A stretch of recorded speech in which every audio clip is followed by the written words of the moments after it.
Hello, let's continue our Sudoku adventure with Disorganized Successor by GDC. So this is the final puzzle of our Chaos Construction theme week, but don't worry, there are still more Chaos Constructions in the future. It's just for the theme week, we only did Chaos Construction. So yeah, we'll go back to our normal rotation starting tomorrow, and as part of that rotation, there may be some more Chaos Constructions. All right, so let's go over the rules to this one. So we do have standard 6x6 chaos construction rules, meaning in every row and every column, we are placing the digits 1 to 6 exactly once each. We also have hidden regions in the grid. For example, this might be a hidden region here. And these hidden regions are all 6 in size, non-overlapping, and they're fully connected by edges. So what I can't do is make a region like this, because this is not connected by an edge. And even though technically every cell in this region is connected to another cell by an edge, it's not fully connected because this is disjoint from this. So you just need a fully connected region such that they are connected by edges. You could do something like this. This would be fine. All right. And because they're 6 cells, they also have not because, but they are 6 cells and they have the digits 1 to 6 exactly once each. And so every cell will be part of a region. And so yeah, so how do we find these regions? Well, these are what these successor arrows are for. A digit n on an arrow. So let's say the n was 2 in this case. So 2 on an arrow counts how many cells it sees of its region in the indicated direction, including itself. So these 2 cells would be in the same region, and then we'd have a region border. If you want to know how to draw these borders, go into the settings and enable the pen tool. And then after that border, we need a different region, right? Because you can't have a border within a region. So the 2 counts 1, 2, and then we need to start a new region. And then region borders block vision, right? So even if there were somehow more green cells below this, this would still be a 2 because the border is blocking the vision. Okay. So additionally, the digit n plus 1, in this case 3, appears exactly 2 cells away. So behind the first region border. So we'd put a 3 here. So this being a 2 puts a 3 here and puts a region border there. All right. The first region border. So the rest of them are in the same region. And finally, the 6 arrows are all in different regions from each other. So these can seed our initial regions if you'd like. All right. So, and that's it. Those are the rules. There's a link in the description if you'd like to try the puzzle yourself. And I'm going to get started right now. All right, so I am going to just assign a color to each of these in the hopes that that is helpful. So we have, these are all of our different regions. Now, this blue region has to escape because it needs to be 6 cells in size. We can draw this border and this border, by the way. And it only has one way to grow. So it has to grow, and there's only 1 cell that it can grow into, so it does. So this is at least a 2. This cell is very close to this border, right? So it could only be a 1 or a 2. Either there's a border here, or it goes all the way to the edge. But it can't actually go all the way to the edge because of the successor arrow rule.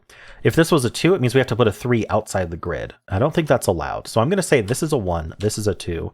There is a border here. Now, this needs to get out.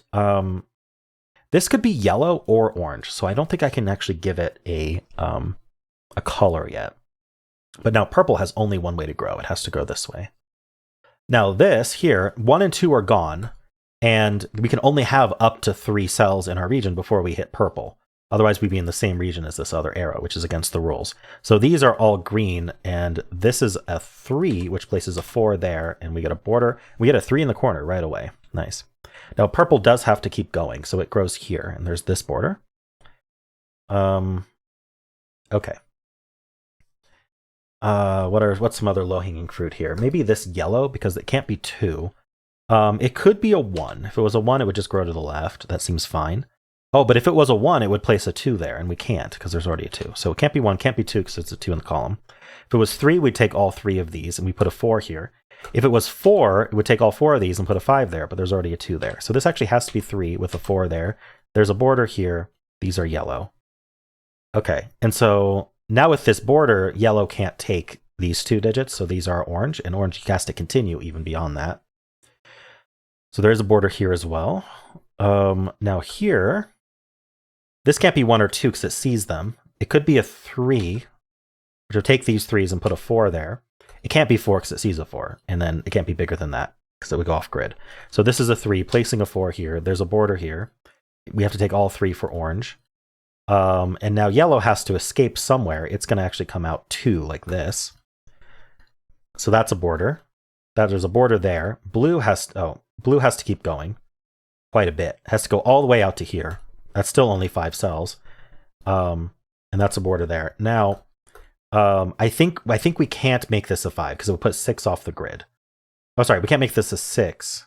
So put 7 off the grid. We already see 5. 1, 2, 3, 4, 5. It can't be a 6. So this is a 5, and we have to have a border here. And it does put a 6 here in a different region. There's a border there because of the red. And so blue has to finish right here. And blue is our first finished region. And this blue needs a 6 in it, and this 6 says not any of these. So this is our 6. Now red does have to escape. Escapes there. So what can red be? It can't be 1 because we already have 2 cells in the same region. And it can't be 3, 4, or 6, and 5 is too big. 5 would put a 6 off the grid. So this actually is a 2, and there has to be a border here. Oh, yellow has to continue and then finish. Yep, yellow is finished. Now orange has to finish here. Okay, orange is finished. Oh, I forgot to do my border. Let's do that. Okay, purple has to get out. So there's a border here. Oh, I forgot to place the 3 for the 2. Okay, I was about to double check that I did all the arrows. Okay, all the arrows are done. So the rest should just be chaos construction and Sudoku. So let's see what else can we do here. Green. So what takes this region? I think red is the only one that can reach. We can just do it. 1, 2, 3, 4, 5, 6. So it could be red. Otherwise, like it can't be like orange, yellow, and blue are all done. So it would otherwise be purple or green, but green definitely can't get down there. It already has 3 cells up here. Purple already has 4 cells. So you can see that red is the only one that takes that cell. So that's all red, and then red's done. And now purple needs to take the 3 because green already has a 3. And now I think we have to do Sudoku to finish this off. But you can see that we have 1, 2, 3, 4, 5. We can only grow to these 2 and then we're done. So these 2 are definitely green. But we don't know which one of these is yellow green until I guess we get the digit. So let's just start penciling things. So we do need a 1 in orange. This one ends up there. And so this is 5, 6, which then finishes the column with a 2 here. This is 1, 6. This one tells us the order. That's 1, that's 6, that's 5, that's 6. This is 2 and 5. This 2 tells us the order. These 3 digits are 1, 3, 4. It does clean up a little bit. Oh yeah, this can't be 1 or 4, so that's a 3. We're left with a 1, 4 pair. These 2 digits are 5, 6. This 6 tells us the order. That's 5 and 6. This is 2, 5, 6. Oh, neither of them can be 2. Hold on. Oh yeah, these can't be 2 because of these 2 2s. So this is a 5, 6 pair, and this 5 tells us the order. That's 6, that's 5. And so we're going to get a 2 here. That's going to be purple's 2, but we don't know which one it is yet. We're also going to get greens. Well, yeah, they can't both be 2, so we're going to get greens 2 over here. Oh, this digit is finished. This is a 1. Green is going to need a 1, and it's going to come from here. So this is a 1, 2 pair. So that's our 2, that's our 1. Purple takes the 2, green takes the 1. There we go. Now we finished our regions. That does place purple's 2 there. 1, 2, 3, we need a 4. That's 4 and 1. We have 3, 4, 5 left. This is 5, this is 3, this is 4. And we're done. Nice. Nice way to end the week. Actually, I think,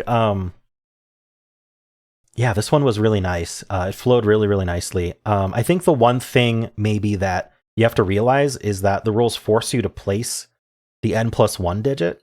And so, for example, here, this couldn't be a 2 because if it was a 2, you'd have to place a 3 off the grid. I think that that is an important thing to understand as like a consequence of the rules. Because it does say the digit n+1 appears exactly n cells away. And if I put a 2 here, the digit 3 is not n cells away from it, right? So you could not have put a 2 in here. And that kind of sets off the puzzle. And so you do end up using that for this arrow as well. At least I did. So cool. Let me know how you did. And if you enjoyed this, why not leave a like, subscribe, and a kind comment below.